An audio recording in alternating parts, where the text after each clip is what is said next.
तो कैसे हो तुम लोग? मुझे मालूम है तुम लोग एकदम बिंदास हो गए और आज मैं तुम लोग के लिए लेके आया हूँ my wife is from 1000 year ago का चैप्टर नंबर 23। चैप्टर स्टार्ट करने से पहले अगर आप लोग इस चैनल पे नए हैं तो चैनल को सब्सक्राइब करना बिल्कुल मत भूलना और साथ ही बेल आइकन दबा देना। जब भी मैं अगला एपिसोड अपलोड करूंगा तो आपको सीधा नोटिफिकेशन मिल जाएगा। ज्यादा टाइम बर्बाद ना करते हुए अब सीधा चलते चैप्टर की तरफ। अगर आप लोग ने पिछला चैप्टर देखा ही होगा तो उसमें सुचिन और जिंग ने एक चोर को पकड़ लिया होता है और उससे सवाल पूछ रहे होते हैं। तो स्टार्टिंग के चैप्टर में हमें सुचिन को दिखाया जाता है जो अपने मन में कह रहा होता है जिंग ने इस बड़े आदमी को बस एक ही हाथ से जमीन पर गिरा दिया और उसकी गर्दन लगभग तोड़ी दी थी। और नेक्स्ट सीन में दिखाया जाता है उस चोर को जिंग ने इतनी जोर से पकड़ा होता है कि उसकी उंगलियों के निशान उसके हाथ में आ जाती है। और सुचिन अपने मन में कह रहा होता है उसके हाथ पे तो जिंग के निशान भी आ चुके हैं और बेचारा कितना कांप रहा है। नेक्स्ट सीन में सुचिन अपने मन में जिंग को देख रहा होता है कि वो कितनी बड़ी मॉन्स्टर है, उसके पास कितनी ज्यादा ताकत है और कितनी खतरनाक लग रही होती है। और उसके पीछे हमें जिंग को दिखाया जाता है जो एकदम मॉन्स्टर की तरह चिल्ला रही होती है। नेक्स्ट सीन में सुचिन उस चोर को कहता है तू बस इधर ही बैठा रहे, मैं अपने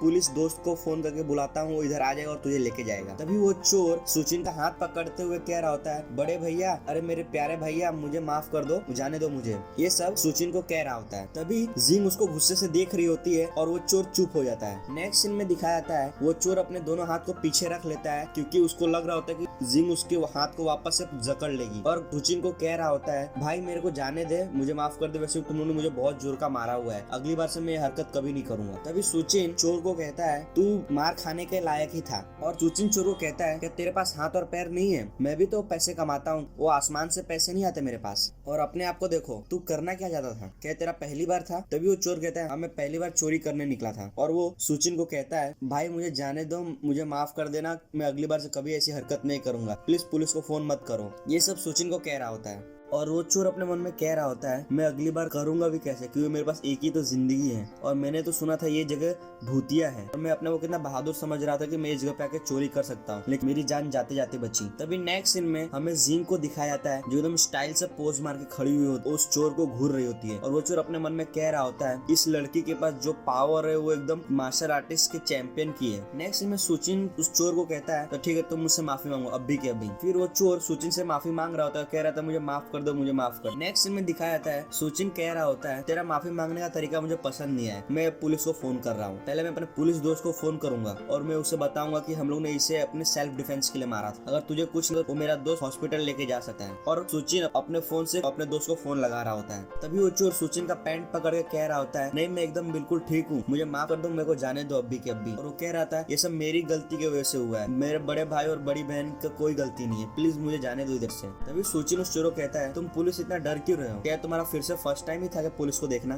तभी वो चोर कहता है मैं सच बोल रहा हूँ, मैं आज से कभी चोरी करने नहीं निकला, ना मैं कभी पुलिस स्टेशन गया हूँ, प्लीज मुझे जाने दो। तभी सुचिन खिड़की की तरफ जा रहा होता है और खिड़की के पास पहुंच के उसे कह रहा होता है जिस तरीके से तुम इस घर के अंदर घुसे थे उसी तरीके से तुम इस घर से बाहर निकलो। तभी वो चोर खिड़की से बाहर जा रहा होता है और कह रहता है शुक्रिया मेरे बड़े भाई और शुक्रिया मेरी बड़ी बहन। और वो चोर नीचे उतर के सुचिन को बाय बाय कह रहा होता है और कह रहा होता है तुम लोग बहुत ही अच्छे इंसान हो, मुझे ऐसे ही जाने दिए। तभी सुचिन कह रहा होता है इतनी आधी रात को चिल्ला चिल्ला के बाय बाय कह रहा है मुझे, इसे तो पकड़ के फिर से मारना चाहिए हम लोग को। तभी जिंग सुचिन को कहती है तुमने बस उसे ऐसे ही जाने दिया। तभी नेक्स्ट में सुचिन खिड़की को अपनी पूरी ताकत से बंद कर रहा होता है और जिंग को कह रहा होता है तो फिर तुम क्या करना चाहती थी? पुलिस को फोन करना चाहती थी, पर तुम शायद ये भूल गई हो कि तुमने उसे कितनी जोर से मारा है। और सुचिन जिंग को कह रहा होता है अगर पुलिस लोग यहाँ पे आ जाते और उसे पकड़ के लेके चले जाते हैं और हम लोग से सवाल पूछते और उनको तुम्हारे बारे में कुछ मालूम नहीं चलता और फिर तुम्हें वो पुलिस वाले लेके चले जाते हैं और बहुत सारी इंक्वायरी करते हैं, फिर तुम क्या करते? इससे अच्छा यही है कि हम लोग उस चोर को इतना डरा दे कि वो कभी वापस आने की हिम्मत न करें और ऐसा सोचो कि यहाँ पे आज कुछ ऐसा हुआ ही नहीं। तभी जिंग सुचिन को कहती है वो यहाँ पे चोरी करने आया था और वो चाहता था कि मैं उसे मारूं, ये सुचिन से पूछ रही होती है।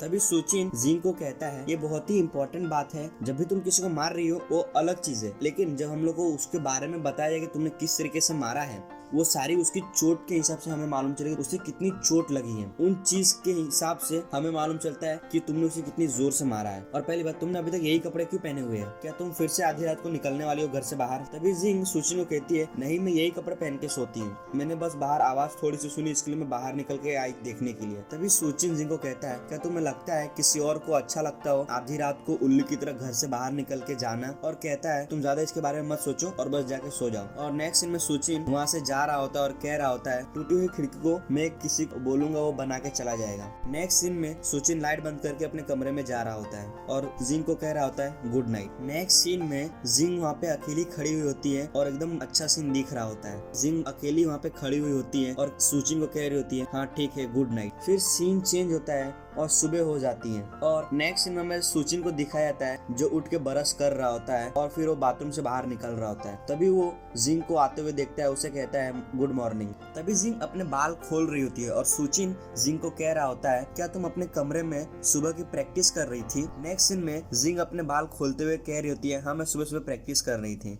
नेक्स्ट सीन में सुचिन की आंख चमक रही होती है और वो जिंग से पूछ रहा होता है जब भी तुम अगली बार प्रैक्टिस कर रही होगी तो क्या मैं तुम्हें देख सकता हूँ। तभी जिंग कहती है हाँ ठीक है तुम देख सकते हो। तभी सुचिन एकदम स्टाइल से जिंग को कह रहा होता है तुम एक योद्धा हो और तुम ऐसे जिद्दी नहीं बन सकती, तुम्हें मुझे देखने ही देना होगा तुम कैसे प्रैक्टिस करती हो। तभी नेक्स्ट सीन में दिखाया जाता है सुचिन चौंक गया होता है क्योंकि जिंग ने पहले ही उसे हाँ बोल दिया होता है कि वो उसकी प्रैक्टिस देख सकता है और सुचिन अपने मन में कह रहा होता है आज सूरज लगता है पश्चिम से उगा हुआ है। तभी जिंग सुचिन की बिल्ली के साथ खेल रही होती है और सुचिन को कह रही होती है तुम बड़े ही अजीब आदमी हो, मैं हाँ कहूंगी तो भी तुम्हें अजीब लगता है और ना कहूंगी तो भी तुम्हें अजीब लगता है। तभी सुचिन अपने मन में कह रहा होता है मुझे शांत होना होगा, एक अच्छा इंसान पुराने जमाने के लोग के साथ झगड़ा नहीं करते। तभी सुचिन जिंग को कहता है चलो हम लोग बाहर नाश्ता करने चलते हैं और हमें एक आदमी को भी ढूंढना होगा जो हमारा खिड़की रिपेयर कर सके। तभी जिंग कहती है हाँ ठीक है।